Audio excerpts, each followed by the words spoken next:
To a Blank Sheet of Paper by Oliver Wendell Holmes, 1809 to 1894. One-visaged thing, thy virgin leaf to me looks more than deadly pale, unknowing what may stain thee yet, a poem or a tale. Who can thy unborn meaning scan? Can Seer or Sibyl read thee now? No, seek to trace the fate of man, writ on his infant brow. Love may light on thy snowy cheek, and shake his Eden-breathing plumes.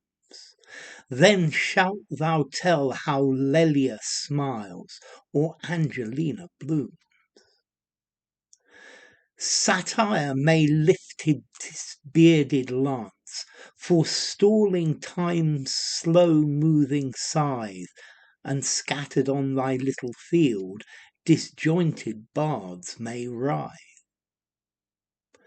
Perchance a vision of the night, some grizzled spectre gaunt and thin, or sheeted corpse may stalk along, or skeleton may grin. If it should be in pensive hour some sorrow-moving theme I try, ah, maiden, how thy tears will fall, for all I doom to die. But if in merry mood I touch thy leaves, then shall the sight of thee sow smiles as thick on rosy lips as ripples on the sea. The weekly press shall gladly stoop to bind thee up among its sheaves, the daily steel thy shining ore to gild its leaden leaves. Thou hast no tongue, yet thou canst speak, till distant shores shall hear the sound. Thou hast no life, yet thou canst breathe fresh life on all around. Thou art the arena of the wise, the noiseless battleground of fame, the sky where halos may be wreathed around the humblest name. Take then this treasure to thy trust, to win some idle reader's smile, then fade and moulder in the dust, or swell some bonfire's pile. Okay, so this poem is by Oliver Wendell Holmes. Let's see, he was a doctor and a poet. He's an American from Boston. So what's this about? Well, this isn't effectively, it's a poem to a blank sheet of paper, and I get the idea that he's sitting there in front of a blank sheet of paper and he's about to write something, but he's looking at the paper and he's thinking about the role or the position of in life of the paper and what's going to happen to it. One-visaged thing, thy virgin leaf to me looks more than deadly pale. So one means pale, white, without life, and a visage is a face. So he's saying, what a white-faced paper, thy virgin leaf. So a white piece of paper that's not been written on, to me looks more than deadly pale. So you look like a ghost, yeah, this white sheet of paper with nothing on it. Unknowing what may stain thee yet, a poem or a tale. So here he's saying that the piece of paper doesn't know what's going to stain it, to colour it yet.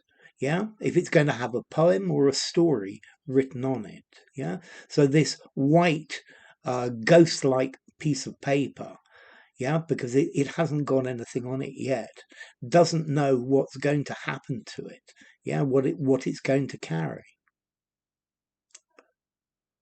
Who can thy unborn meaning scan? Can Seer or Sibyl read thee now? So, who can scan, in this case, who can understand the unborn meaning on your sheet? So, who can guess what's going to be written on you? Can a seer, somebody who sees the future, or a Sibyl? A Sibyl is an ancient Greek or a Roman fortune teller. Yeah. So can the fortune tellers read read you yet? Because there's nothing on you. Yeah. To know what's going to be written here, you need to be able to see in the future. And then he answers these questions. No. Yeah. Nobody can understand your what you mean yet. Yeah. Seek to trace the fate of man writ on his infant brow. Okay, so here, the infant brow, I think this is refers to the ideas that the poet or the writer is going to put down, his ideas, his thought. Yeah. So it's saying to the paper, try show what's going to happen to man. Show the unborn writing. Okay, so writing is unpredictable. It's like the fate of man. Yeah. It, this is something that will happen, and nobody knows what's going to be written on the piece of blank paper until it happens. Yeah. Okay. So here, his infant brow. Okay. This is talking about, I think, the ideas in the mind of the writer. Love may light on thy snowy cheek and shake his Eden breathing plumes. Okay, so the snowy cheek, this is a lovely metaphor, thy snowy cheek, a white cheek. Yeah, but here he's referring to the paper. Yeah, so may light on, to alight on, love may land on, love may be written about on your white, on your whiteness, and shake his Eden breathing plumes. Okay, I think here Eden breathing plumes is a reference to love. Yeah, it's I think maybe it's a reference to the Garden of Eden and Adam and Eve. Yeah. Okay, because love has come even from the beginning of the Garden of Eden, and a plume is, I think, like a a feather. Okay, then shalt thou tell how Lelia smiles or Angelina blooms. So then you can write the story about how Lelia is smiling or how Angelina is incredibly happy. I was wondering who Lelia and Angelina might be. I wondered if Lelia might actually refer to a heroine in a book by George Sand, who was a contemporary writer of his.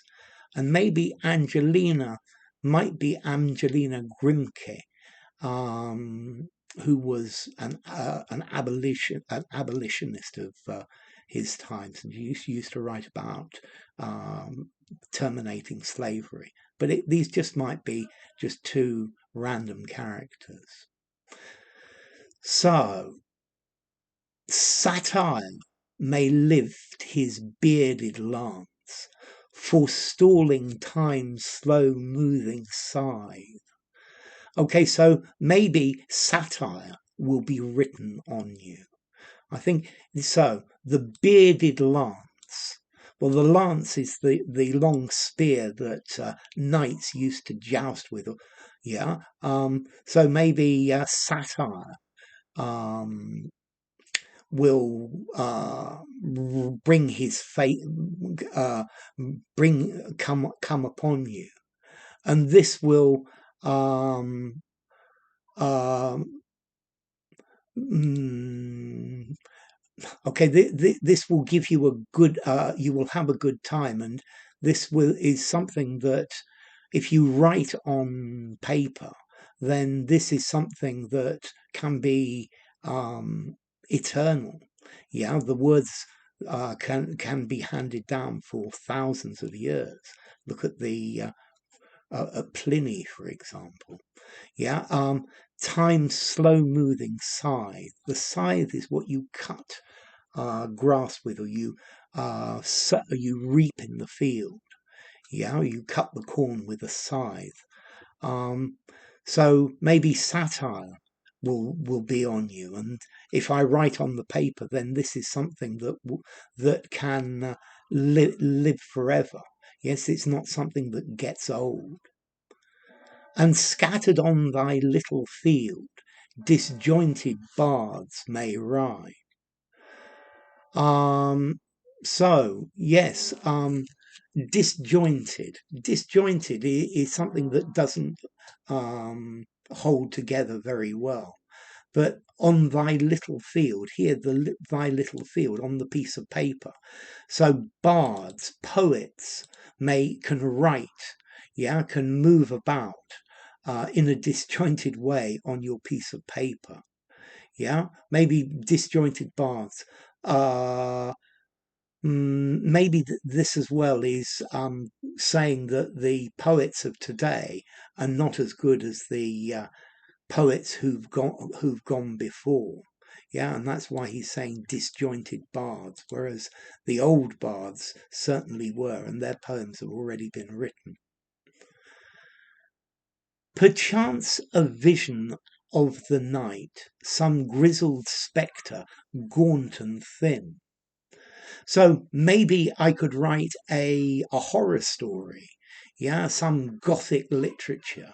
So perchance, maybe a vision, something that you see in the night, some grizzled, some horrible spectre, some ghost, gaunt, thin and thin, yeah. So gaunt and thin, two good words go together. Or sheeted corpse may stalk along. So here, a corpse with the sheet wrapped around it. I'm trying to remember what's it called? The shroud wrapped around it, and it may stalk. So to stalk is to hunt somebody. So maybe my story could have a dead body hunting someone, or a skeleton may grin. So, or there may be a skeleton with a great big smile. If it should be in pensive hour, some sorrow moving theme I try. So if it's a time for me to be pensive, to think about things, I might write about something sad.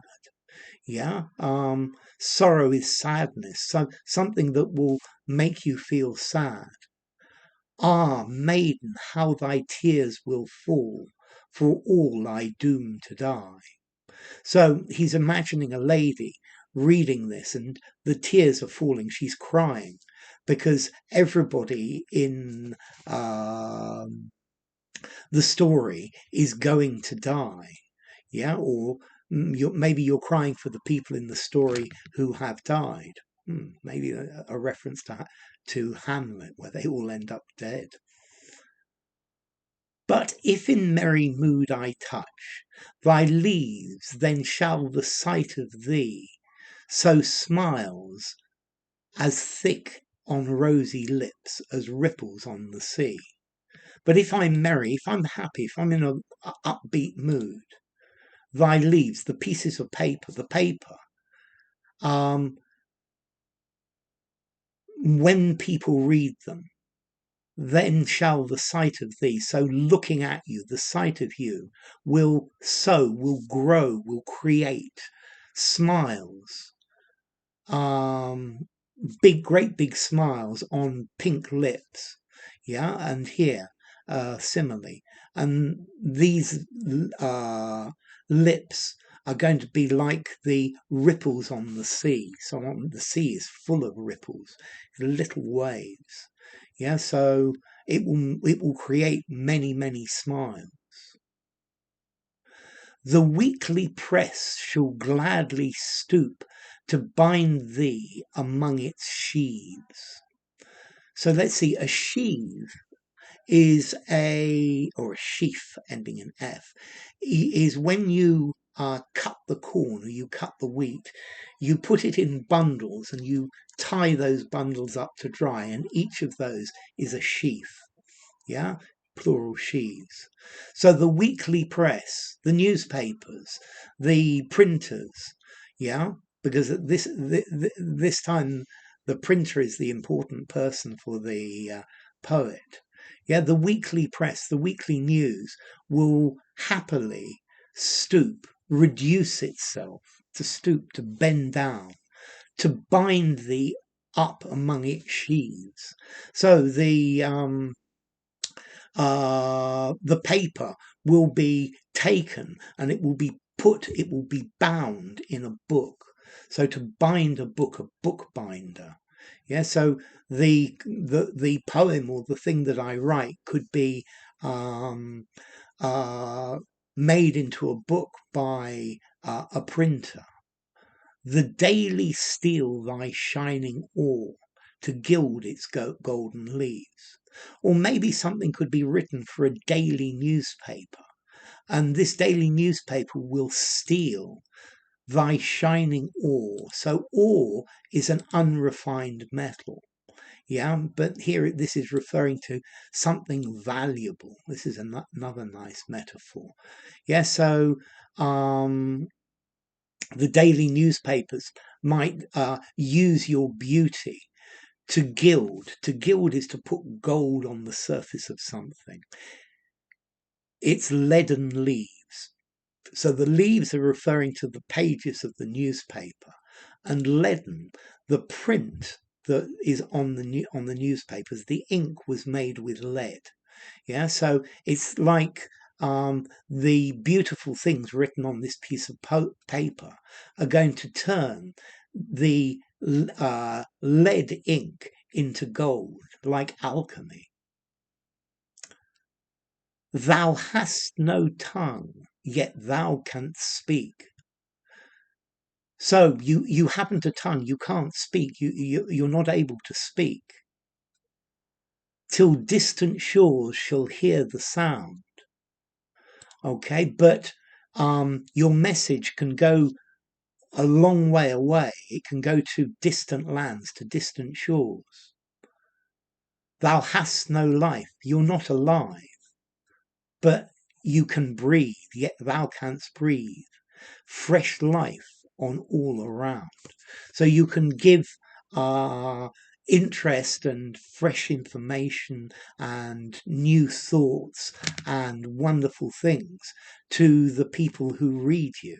Yeah. So although this paper is an object without life, it contains the feelings and the ideas of the writer, and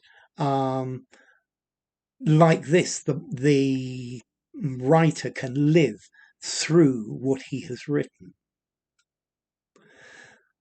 Thou art the arena of the wise. So you are the stage, the place where wise people can show their abilities. The noiseless battleground of fame. So here, maybe different authors and different writers are competing to become famous, but all in silence, because the words on the page, they're not spoken. Yeah, but if people read them, then you can become famous. The skies where halos may be wreathed around the humblest name. So he's here saying that the paper, that writing things, a place for the wise people to be seen. This is a sky, this is heaven, where Halos, this is a circular thing over a saint, may be wreathed, may be placed around the humblest name. So it doesn't matter how important you are. If you're just a very meek and humble person, you can still be remembered by the world and known by the whole world for your writings. So it's like, it's saying that it's a place where anybody can compete. Take then this treasure to thy trust, to win some idle reader's smile. So the poet is now saying, I'm going to give to you, I'm going to entrust to you this writing. I'm now going to write on you, and take this treasure that I'm going to write. And then someone will read it and somebody will enjoy it. Yeah. So a idle reader, somebody who doesn't have anything to do, and they want to read, it can make somebody smile. And then after it's been read, this paper can either fade and moulder, to rot, to become covered in mould in the dust, or swell some bonfire's pile, or make bigger a pile of things being burnt. So paper, take my writings, and then let somebody read you, and let somebody enjoy it. And then after you've been read, maybe you'll be put aside and put on a shelf, and you'll stay there for eons, or perhaps you'll be thrown on the bonfire and burned. So there you go. To a Blank Sheet of Paper by Oliver Wendell Holmes. If you enjoyed the video, give it a rating, subscribe to my channel, and I'll see you soon. Bye for now. To a Blank Sheet of Paper, Oliver Wendell Holmes.